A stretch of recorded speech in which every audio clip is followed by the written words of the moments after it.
Psalm 53. The fool says in his heart, "There is no God." They are corrupt and their ways are vile. There is no one who does good. God looks down from heaven on all mankind to see if there are any who understand, any who seek God. Everyone has turned away. All have become corrupt. There is no one who does good, not even one.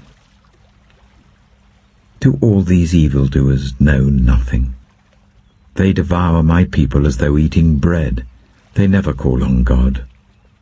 But there they are, overwhelmed with dread, where there was nothing to dread. God scattered the bones of those who attacked you. You put them to shame, for God despised them. Oh, that salvation for Israel would come out of Zion.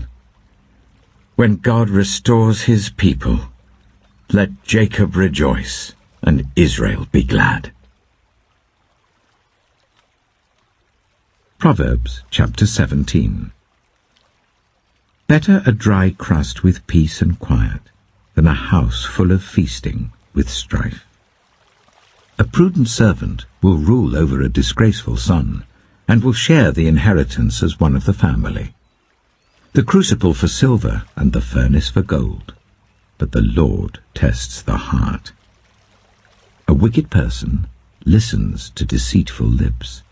A liar pays attention to a destructive tongue. Whoever mocks the poor shows contempt for their Maker. Whoever gloats over disaster will not go unpunished.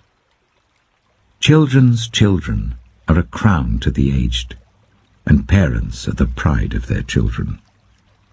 Eloquent lips are unsuited to a godless fool. How much worse lying lips to a ruler? A bribe is seen as a charm by the one who gives it. They think success will come at every turn. Whoever would foster love covers over an offense, but whoever repeats the matter separates close friends. A rebuke impresses a discerning person, more than 100 lashes a fool. Evildoers foster rebellion against God. The messenger of death will be sent against them. Better to meet a bear robbed of her cubs than a fool bent on folly. Evil will never leave the house of one who pays back evil for good. Starting a quarrel is like breaching a dam. So drop the matter before a dispute breaks out. Acquitting the guilty and condemning the innocent, the Lord detests them both. Why should fools have money in hand to buy wisdom when they are not able to understand it? A friend loves at all times, and a brother is born for a time of adversity. One who has no sense shakes hands in pledge and puts up security for a neighbor. Whoever loves a quarrel loves sin. Whoever builds a high gate invites destruction. One whose heart is corrupt does not prosper. One whose tongue is perverse falls into trouble. To have a fool for a child brings grief. There is no joy for the parent of a godless fool. A cheerful heart is good medicine, but a crushed spirit dries up the bones. The wicked accept bribes in secret to pervert the course of justice. A discerning person keeps wisdom in view, but a fool's eyes wander to the ends of the earth. A foolish son brings grief to his father, and bitterness to the mother who bore him. If imposing a fine on the innocent is not good, surely to flog honest officials is not right. The one who has knowledge uses words with restraint, and whoever has understanding is even-tempered. Even fools are thought wise if they keep silent, and discerning if they hold their tongues. Matthew chapter 25. At that time, the kingdom of heaven will be like 10 virgins, who took their lamps and went out to meet the bridegroom.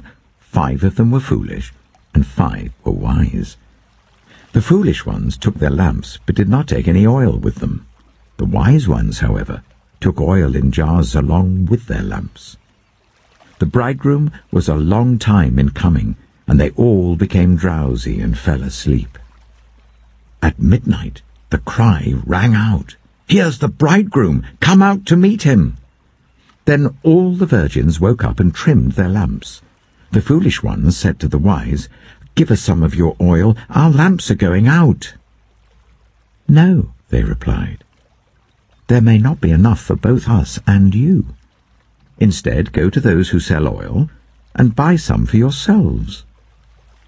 But while they were on their way to buy the oil, the bridegroom arrived.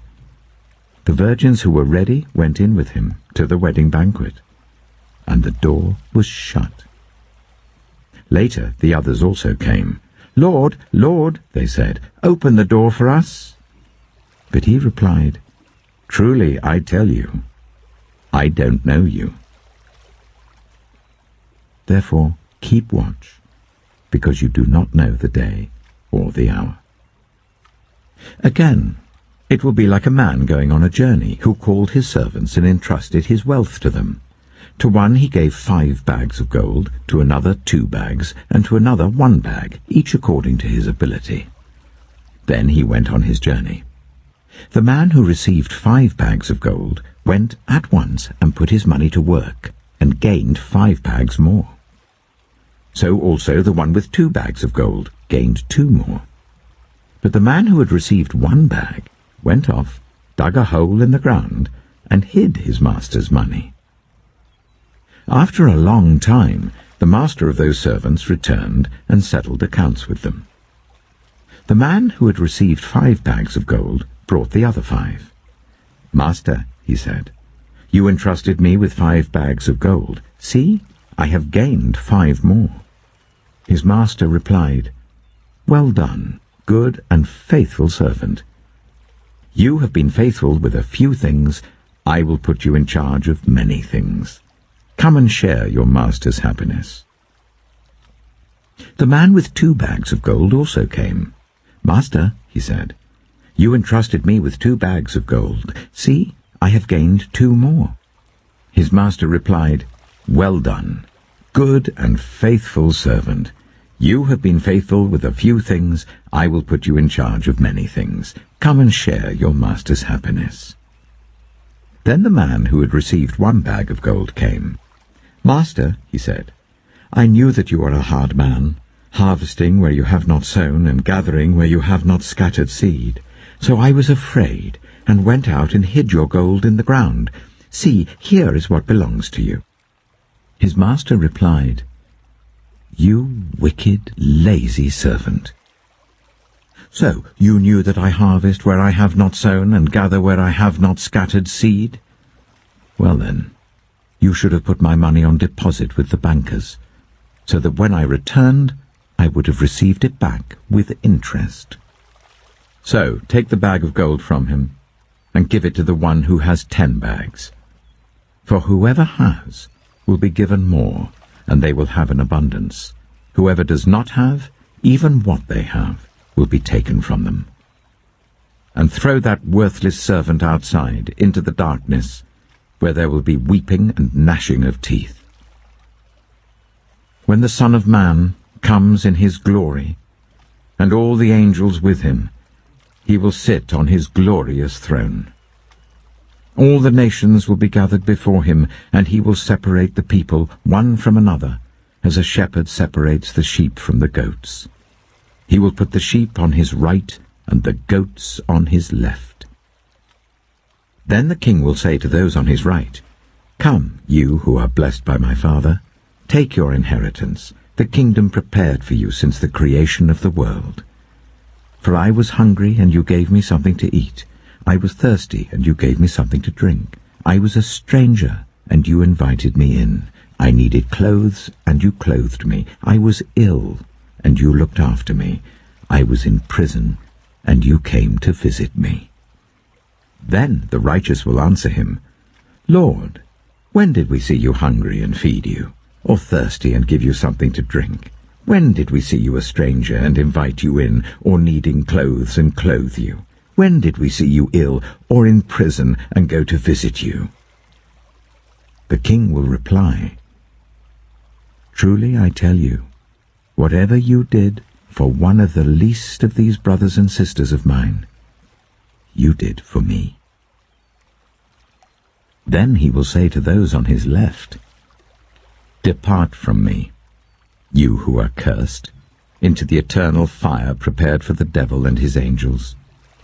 For I was hungry, and you gave me nothing to eat. I was thirsty, and you gave me nothing to drink.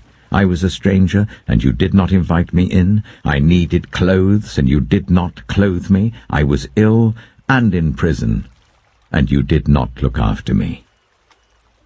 They also will answer, "Lord, when did we see you hungry, or thirsty, or a stranger, or needing clothes, or ill, or in prison, and did not help you?"